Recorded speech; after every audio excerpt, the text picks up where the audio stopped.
Many would consider last year a breakout season for Team Force driver Ashley Force Hood.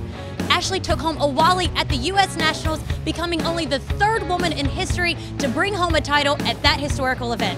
She also placed second in the standings, making her a bona fide star in the Nitro class and an obvious heir apparent to her father's funny car throne. Earlier, I sat down with Ashley and asked her about her goals for 2010 and much more. Let's take a look.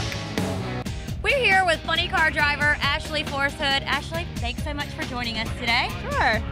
So last year you placed second behind your brother-in-law Robert Hike. How much confidence does that give you going into this season?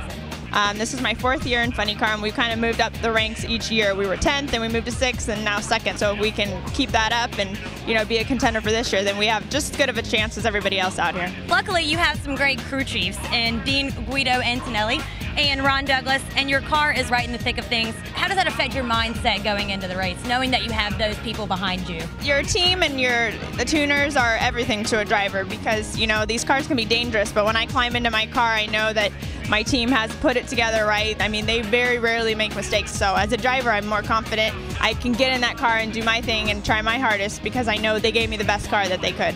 2 years ago, ESPN published a book, Fathers and Sons in Sports, and now you and your father, John Force, are going to be featured in a follow-up book about fathers and daughters. What is the story behind that?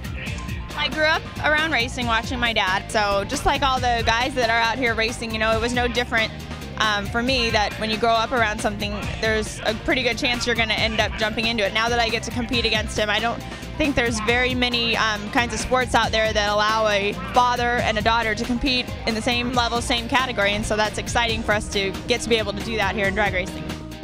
Want to see more Full Throttle TV? Check us out online anytime at NHRA.com.